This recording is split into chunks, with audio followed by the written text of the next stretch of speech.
अध्याय 35। भाग 2।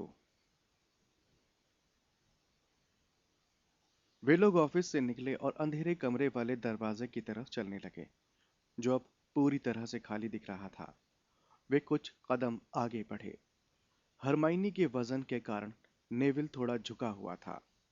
समय कक्ष का दरवाजा उनके पीछे बंद हो गया और दीवार एक बार फिर घूमने लगी। हैरी के सिर के पीछे अभी अभी जो चोट लगी थी, उससे उसका संतुलन गड़बड़ा गया था।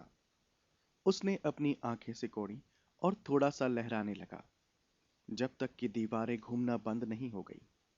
डूबते दिल के साथ हैरी ने देखा कि हरमाइनी के आग के क्रॉस दरवाजों से मिट गए थे।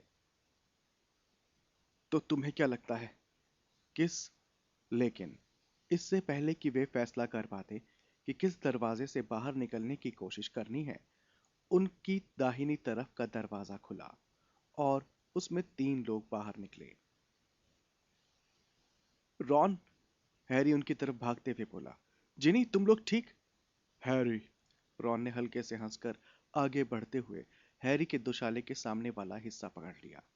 फिर वो सूनी आंखों से उसकी तरफ देखते हुए बोला, ये लो। हैरी, तुम अजीब दिख रहे हो, तुम तो सन गए हो। रॉन का चेहरा बहुत अजीब था और उसके मुंह के कोने में कोई काली चीज बह रही थी। अगले ही पल उसके घुटने जवाब दे गए, लेकिन वो अब भी हैरी का दुशाला पकड़े था, इसलिए हैरी भी झुक गया। जिनी, हैरी ने डर कर पूछा, क्या हुआ? लेकिन जिनी ने अपना सिर हिलाया और दीवार के बल फिसलकर फर्श पर बैठ गई। वो हांफती हुई अपना टखना पकड़कर बैठी थी। जिनी की तरफ झुकते हुए लूना ने फुसफुसाकर कहा, मुझे लगता है कि उसका टखना टूट गया है। मैंने किसी चीज के चटकने की आवाज सुनी थी। उनमें से सिर्फ लूना ही घायल नहीं थी। उन चारों ने हमें ग्रहों से भरे अंधेरे कमरे तक भगाया। वो बहुत अजीब जगह थी। कुछ देर तक तो हम जैसे अंधेरे में तैर रहे थे।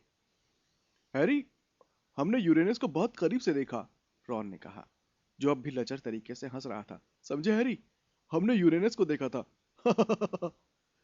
लेकिन एक बुलबुला रॉन के मुंह के कोने से निकला और फूट गया। खैर, एक प्राणभक्षी ने जिन्नी को पैर से पकड़ लिया।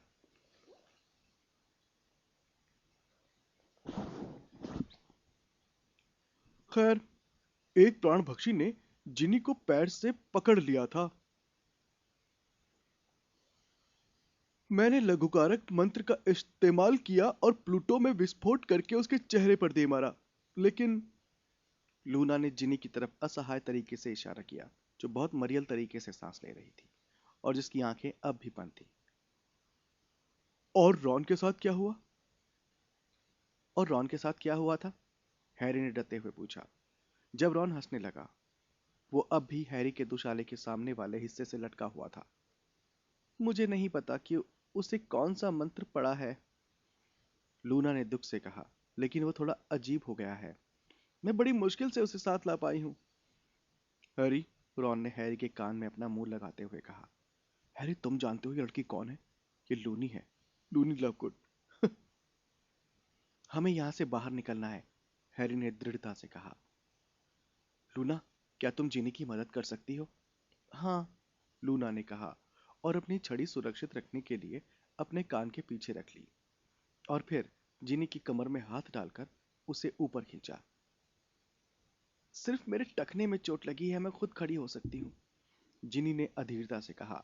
लेकिन अगले ही पल वो एक तरफ को गिरने लगी और उसे सहारे के लिए लूना को पकड़ना पड़ा। हैरी ने रॉन की बाह अपने कंधे पर उसी तरह डाल ली जिस तरह कई महीने पहले उसने डडली की बाह डाली थी। उसने चारों तरफ देखा।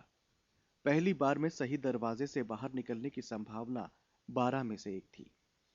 वो रॉन को दरवाजे की तरफ ले गया। वे उससे कुछ फुट दूर थे कि तभी एक दरवाजा खुल गया। 3 प्राणभक्षी तेजी से आए, जिनमें सबसे आगे बेलाट्रिक्स लेस्ट्रेंज थी। पे रहे, वे चिल्लाई। तब्दीकरण मंत्र कमरे में उड़ने लगे।